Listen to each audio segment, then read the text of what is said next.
Hello everybody and welcome. It is Andrew with Fixology, and I'm going to be going over a little, I've done a similar repair on an older phone before, but I'm going to do something I guess I've done plenty of times, but probably people don't see it as often. So I did that S10 Plus screen replacement, but I did it with the frame. So just to reiterate, when I say with the frame, I mean with that aluminum piece on the backside of the screen. I actually have the screen heating up right now, that way, or it's on the heater right now. I don't want to take it off and make it cold. I'll explain it once I pop it off and we get down to the nitty gritty. Adjust that a little bit. Okay. So what I'm going to show is how you would replace it is if you don't have the pieces that come with the frame assembly, which honestly it's not too much difficult. It adds like probably another 10-15 minutes to the repair. Not that big of a deal, but you know, there are some other stipulations you got to make sure to take care of when you're doing it. Probably the most important thing is if you do get that screen piece, hopefully it comes with adhesive. Otherwise, if it doesn't, you need to put adhesive on the back side of it to hold it in place, but you need to get the really thin stuff. Like, I use that Tessa tape stuff, which is really thin and sticky. The red tape, the normal that you see every day kind of stuff, the red tape with the double-sided, it's sticky, but it's too thick, and the screen will actually pop upwards a little bit, and it can create pressure points on the screen, which could then damage the LCD over time. So, what I'm going to do is I got this guy on the plate. I've had it on there for like 10-15 minutes, quite warm. This is after the repair of the last one, so I'll put a thing up there to whatever show that you can watch that other one, blah. And what I'm going to do is first I'm going to remove any components that I deem still useful, which a lot on these phones, the ear speakers right here, those are always pretty useful. They don't fail out very often. And then the vibrator motor on the bottom is a real easy one to pop off as well. So they actually have a nice little opening gap here. If you just stick in like a tweezers, dig it in, it'll pop right out. So those are the most important things, and those are really the only things that you can remove. So at this point in time, this is when you actually have to remove the frame, which is this aluminum piece right here, from the actual screen, which is this black piece on top. Now, hopefully it's been on the heater long enough where I don't need to reheat it, even though it's cooling off pretty quick. But I'm going to start at the top. Hopefully. Man, this budger isn't very good. This isosmo is not very good. Doesn't really get open. Might have to do the suction cup trick, which I don't like using suction cups, but... And since the screen's already broken, it's not the end of the world if you crack it. I just want to get this started underneath.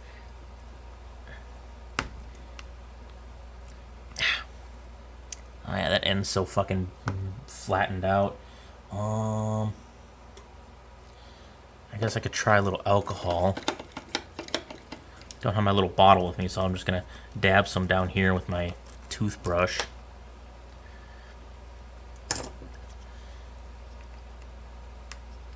Once I get it separated, it'll be fine. But I gotta go between the frame here and the screen, which is normally quite tight. It's kind of hard to get to. I'll go on the edge here. Alright.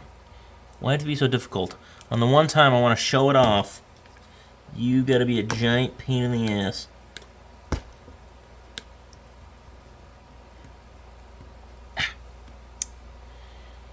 This SSMO is not thick enough.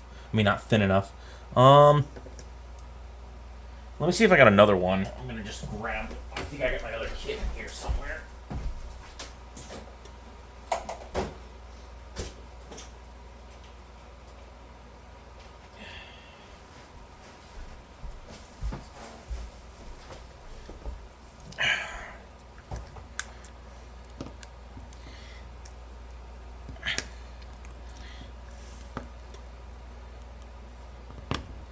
Ugh. It got cold again. I should go through the backside. Alright, well, I don't like doing it this way, but I guess it's a way to do it. So I'm gonna reheat it up. Gonna need a few minutes to get it warm again. Since there's not, obviously since there's not a lot of material in here, it's just glass and aluminum, which they don't retain heat, you know, very long. So it only needs to be off for like a couple minutes to lose its heat. So I'm gonna back on the heater for a bit, and then I'm gonna, I guess I'm not gonna go through the outside on this one because it's just too tight, which obviously can happen. I mean, if it's a good construction, you shouldn't be able to pick at it and make anything peel off. So I'm going to let that heat up for a second, and then I guess I'll do the alternative method, which isn't the one that I normally do because I want to try and save the screen if it isn't like messed up. Like if just the glass is cracked or the digitizer isn't working, you know, the touch function isn't working, you can a lot of times save the whole piece. And if you have a supplier like my supplier, they'll actually pay you like a fee back for having the working LCD components because they can put on a new digitizers and glass pieces. So you get, you know, a little bit of money back, whether it be like, you know, as like a store credit or like a check back. I don't, you know, everybody's different. I know mine is, or the one that I use, I know they'll give you in-store credit. So, I mean, I am due for another one soon. I think the last time I did it, I got like, I don't know, $150 back, $150 towards their products, which may not seem like a lot, but you know, that can definitely add up to more than a few iPhone screens, or even like cover the cost of like one or two Samsungs, because obviously Samsung parts are a lot more expensive. But that's just Samsung parts. They're manufactured different. They're, I want to say higher end, but less repairability. Whereas iPhone, you can find anybody making an iPhone screen, but you have a more repairability, even though they try not to make it repairable, at least on the older models. But they're easier to find and cheaper, but a little more labor because they got stuff exposed all over the place. You know, if you open a screen wrong on an iPhone, you can rip off all the cables. On a Samsung, outside of taking the back glass off, like everything's just covered by a piece of plastic on the back, and as long as you don't jam your screwdriver into it, you're pretty much golden. Okay. So, this is the way I don't normally do it, but this piece right here, this is where the battery normally sits. This right here is the back side of the screen. So, what you can do is you can actually push it out, get a little bit of a gap, and then you get your Accessmo in there, and you can start pushing it up or going over to the side. So, I don't know if you can see it, but there should start to be a gap on the side there. Okay. Once you have that gap, that's when you start putting in the picks. Yeah. I just want to get one pick in. There we go. And now this is where more heat and alcohol are going to become your best friends. I don't have my applicator like I said, so I'm just dabbing it in my little alcohol dispenser and then putting it at the end. Which luckily, this screen is completely and utterly toast, so I'm not going for any sort of core or like back pay for the working pieces. This thing is 100% borked, so I'm just going for removing it with the least amount of pain. So in this case, I'm going to use the Accessmo all the way through. Just because it's a nice thin metal, so it's pointed, it's kind of sharp, it's going to easily rip through pretty much all of it. Now on one side, okay, I'm trying to remember what it is. Yeah, so it's on this side. So once we get farther down on this side of the screen, there will be a part that goes through to the other side. It might still be stuck in the middle, but I got a fix for that too, so don't worry. So the alcohol is obviously going to help a lot. You can always put more in. It's not going to hurt anything. So what you will do is you'll end up in the bottom here. So now, this is the actual screen connection. So right here, that is where you attach it so you get LCD and digitizer connectivity. This piece, obviously it's in the way, so you kind of have to work your way around it. Either by prying or just cutting around this thing. Which, again, like I said, since this screen is completely broken, if I rip it off, no big deal. But I want to show good practice habits. So you go around it, work your way down the rest of it. This is where the crack is, so yeah, one of the cracks, so it's going to be a little more difficult. This is going to be a bitch to try to show off.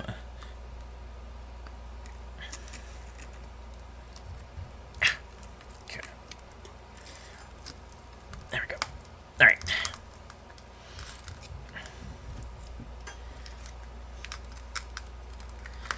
Okay. Then you'll notice at this point it's still kind of stuck. So on the older screens, I think the S10s and older. Last time I did it wasn't an A21 or an A12. They were a little bit different. I believe the entire back piece of the screen is all like covered in a thin layer of adhesive. So, you know, obviously this doesn't reach all the way to the middle. It's not long enough. You can get ones that go all the way through, or what actually is a nice little easy way to do it is, you've got an old pack of cards lying around. I got one. I got an old pack lying around here. Don't know where I got it either. I don't recognize the brand, but I don't know. Nakatomi Plaza. Oh, isn't that Die Hard? Oh, it must have been in like some sort of. I don't know. I don't know where I got it from. Maybe a loot. Maybe a loot crate. I was part of that back in the day before they went bankrupt, unfortunately.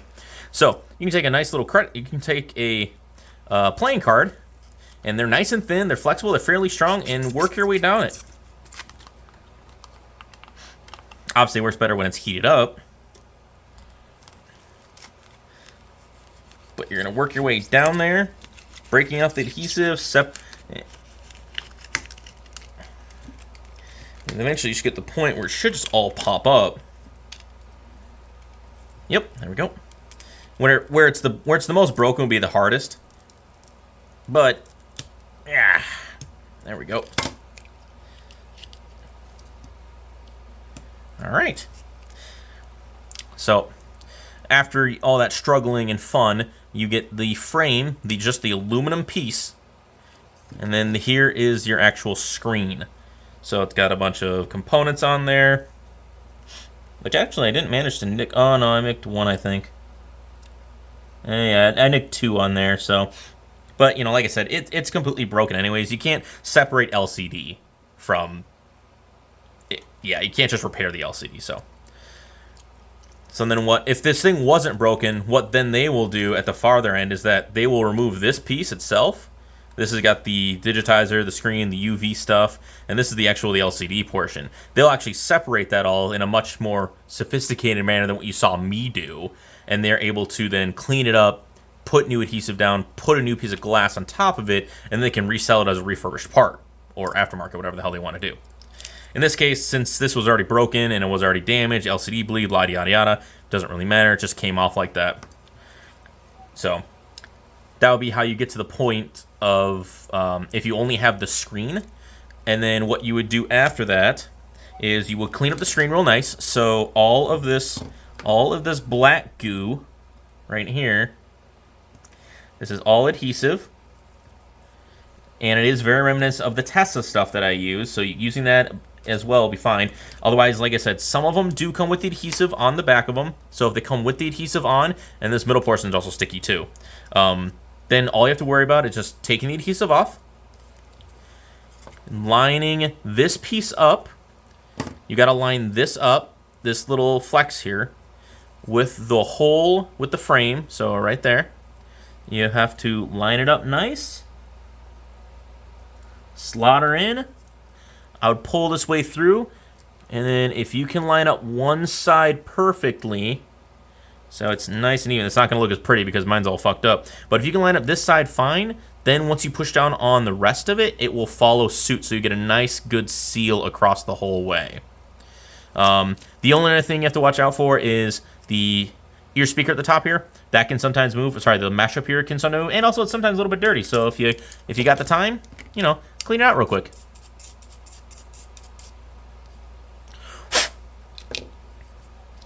So, and then after that point, once you have the new screen on, apply a little bit of heat. You need to put something on and apply a little bit of pressure, so you can use those little twist ones that I had. I just bought them off of Amazon. Or if you got something with a little bit of weight, something with like 5-10 pounds, just put it on the back of it. Since you removed the motherboard and everything, there's nothing to be hanging out. You can just put it right on the frame. It'll be fine.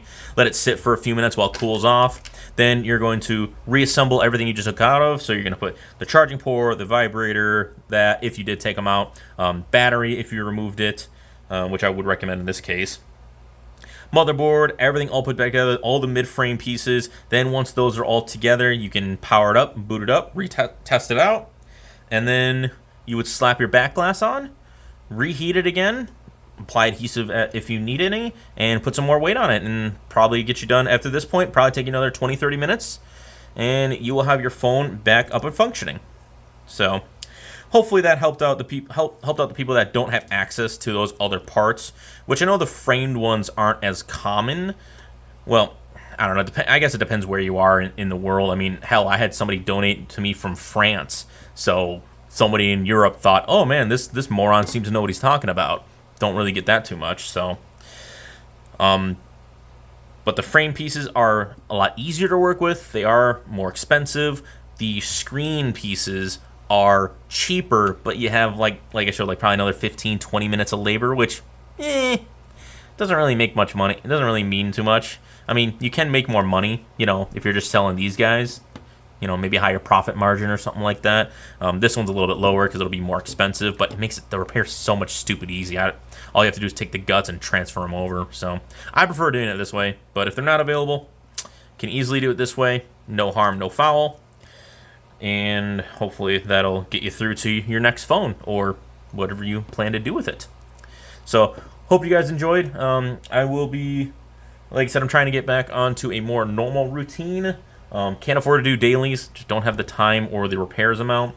But I got a couple other things lined up, and hopefully, if nothing else goes awry with the upcoming holiday season, which, like I said in the last video, this is our, at my day job, this is our go time. So winter time is busy, busy, busy. So I will do what I can to post up videos. Not good at the social media thing. I'll try and post some stuff on the Facebook page and then my YouTube stuff as well. But if you don't see me on there, it's not that I'm ignoring you or not that I'm not there. It's just I'm tired and don't have the time. So hopefully you guys have a great rest of your day or night, and we will see you in the next one. Bye.